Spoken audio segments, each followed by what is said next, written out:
Hello, good evening, good morning, good afternoon. Gusto mo bang maging physically fit kahit umaakyat na at pataas na ang ating edad? Tara, sabayan mo ako at pag-usapan natin ang 5 tips kung paano magiging physically fit kahit sa edad natin na nasa midlife tayo or even aakyat na yung edad natin.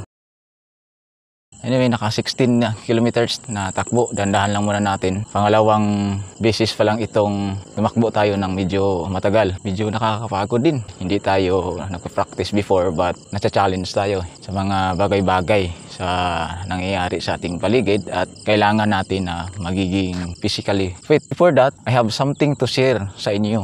Noong April 21, ginanap yung Ironman sa Cebu, 70.3, yung 1.9 swim, 70 kilometers bike, and 21 kilometers run. So nakaka-inspire yung mga finishers doon. Isa sa mga nakapagbigay ng inspiration sa akin ay yung senior citizen nakatapos sa challenge na yon, yung Ironman challenge. So iniisip ko, kaya pala ng mga ganong edad na no. And perhaps ako, 40s, hindi ko naisip na pwede palang isurpass yung mga challenges at subukan. Kasi iniisip ko kasi dati, mahirap na yan at bakit pa pahirapan yung sarili natin sa ganyan.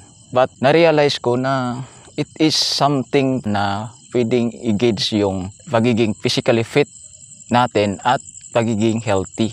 No? Siyempre mag-prepare tayo, check up sa ating health, mga pagkain, exercises, and everything.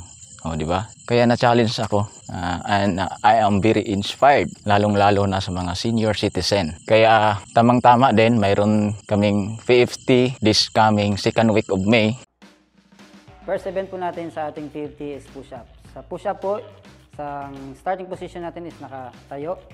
Sa push-up po, sa kamay po is shoulder level lang po tayo or one piece away sa katawan natin or 45 degrees. Sa paa naman po is pwede tayong feet together or 1 foot apart lang po. Once sa sinabi ng proctors na push-up position move, 1 step backward, straight lang itong balikat, hips, diyan ang paa, straight lang ang tingin. Then once sa sinabi ng proctors na 2 minutes push-up, ready, go. Sa pagbaba, pantay itong balikat, ang hips at ang paa, sa harap lang po ang tingin. Then up, sa pag-angat po, full cock po tayo, lock elbow po tayo. Then sabay ang angat ng shoulder at ang hips. Then execute.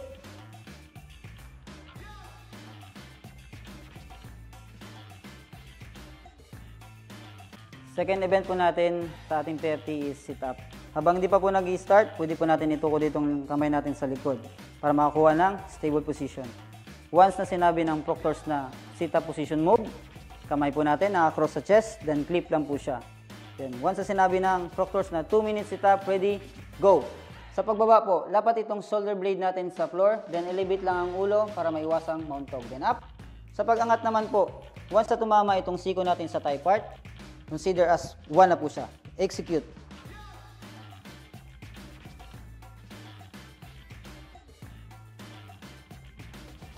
Namin yung proper execution ng pull-up. Ang starting position po natin is nakahang. Straight lang po itong elbow, then ganun din po ang body hanggang sa paa. Then execute. Sa pag-angat po, dapat po lampas itong chin natin sa pull-up bar. Then down. Sa pagbaba naman po, lock elbow pa rin po tayo, straight pa rin ang katawan. Then execute.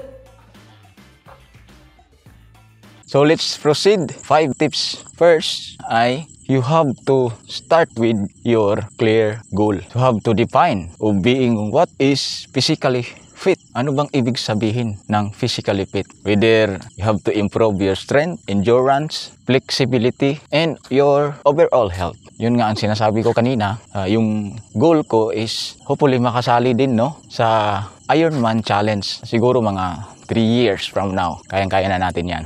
Preparation at saka sa consideration din no. Kasi hindi madali yan sa ating katawan, health, saka yung budgetary requirements niyan. And my short term or my objective, bakit nag-start na ako ay sa physical fitness test natin at 40-kilometer run. Kasi magpo-40 na tayo next month. We have to challenge ourselves, our physical fitness and of course our health. Next is consistent exercise routine.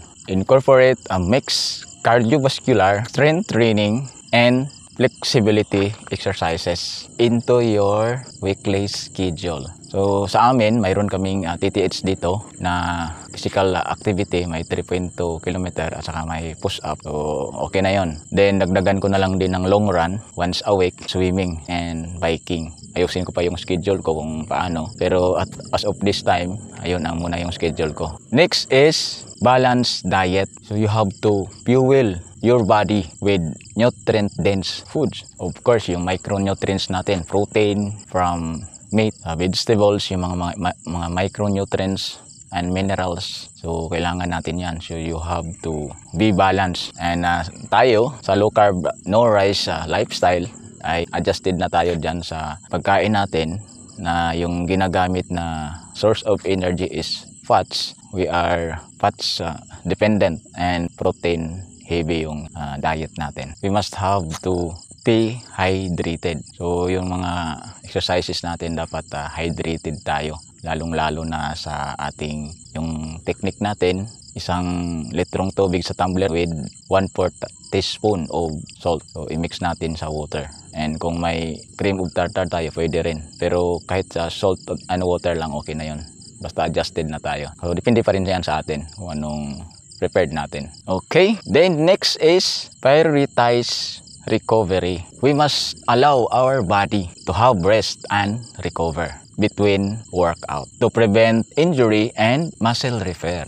Ang pinaka-importante, mahimbing tayong natutulog from 10 o'clock in the evening hanggang 4 o'clock in the morning.